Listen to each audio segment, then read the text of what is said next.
unheard melodies. People wonder why I sleep with earplugs. Since Pythagoras, many men have mentioned the music of the spheres. Few have thought we can hear it. Is it possible we can all hear it and do frequently without even giving it a second thought? Is it possible we take it for granted without even realizing its name? I must have been not much more than 6 or 7 when one afternoon, after taking a nap, I was lying in bed. I heard a ringing, very high in frequency, which was more inside my head than outside.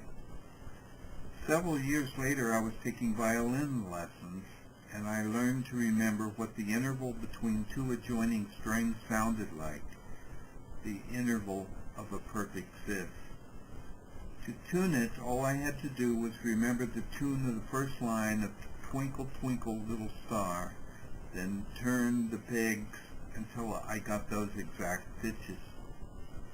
Those repeated notes of Twinkle, Twinkle, the first notes of the song, when sounded together, created a wonder not altogether unlike what Pythagoras must have felt when he discovered the intricacies of his first stretched string. What archetypal properties has the soul to recognize in the octave and fifth, a resonance that could only have been known in the mind of God himself before the first note? Is it possible that the ability to call tuning lies in a law of nature herself?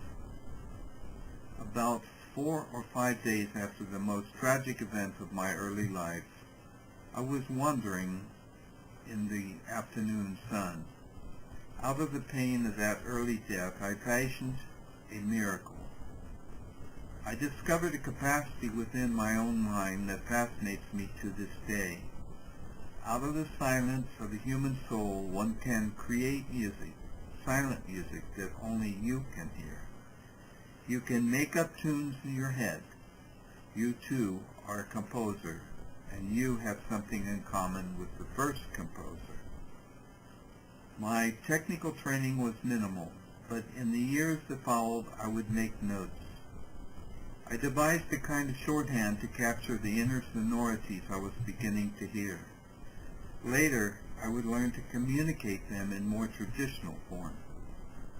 Another afternoon, as I lay on my mother's bed shortly before I was to leave for the army, I had a most remarkable experience. It was not a hallucination, but a kind of auditory vision. I heard in my mind's ear the most fantastic choir of angels. It was uncalled for, yet intensely vivid, and it was not anything I had ever heard before. A few years later in San Francisco, I was to lose out in a love affair. It was a painful experience.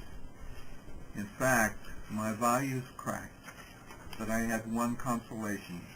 I could still hear music inwardly. In fact, I became a music teacher. One summer in New Hampshire, I taught boys with no previous musical background to compose, and returning to California, taught my own student, a black boy named Alvin. "Get on the floor, Alvin," I told him. "Close your eyes. I want you to imagine that you're going down a long sloping tunnel into the ground. At the far end is a pinpoint of light. Now I want you to imagine that as you get nearer, you hear a music you have never heard before, and as you come into the light, you are in a room full of musical instruments. Now listen to the music.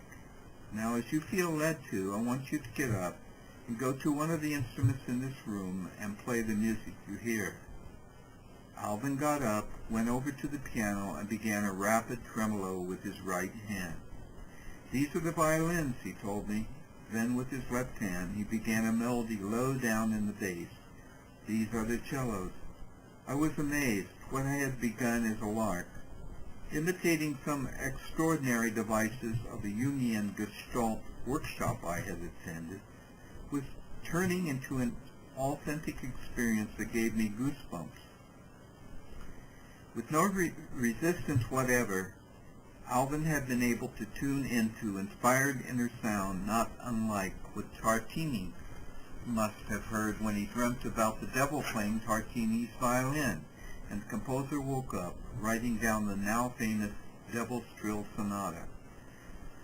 I too had dreams in the night where I heard music of magnificence, a pianist playing with fire around his hands. Previously, Alvin had difficulty composing, but he went home that week and, based on his trip into the tunnel, brought in the next week a composition that was absolutely perfect.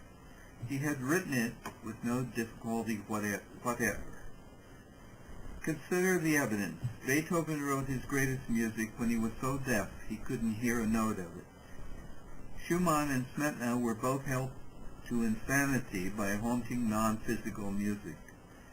Freud and Jung wrote of ordinary people hearing music in dreams, and even Aristotle wrote of a tune that keeps popping up unbidden and unwanted.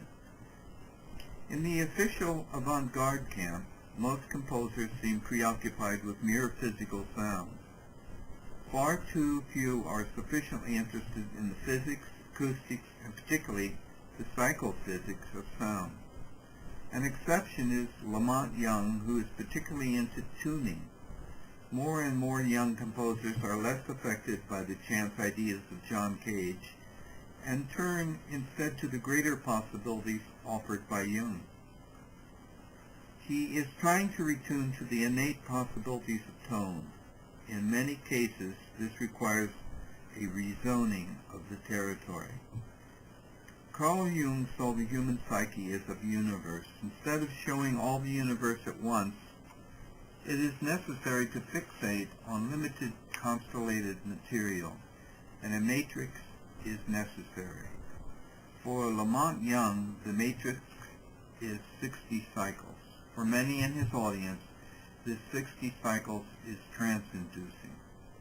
It is not my contention that whenever one is truly under the spell of any music, one is in a state of trance. Trance and hypnosis are merely names for something we all experience every day. Even a television commercial can hypnotize, and don't you think the sponsor doesn't know it?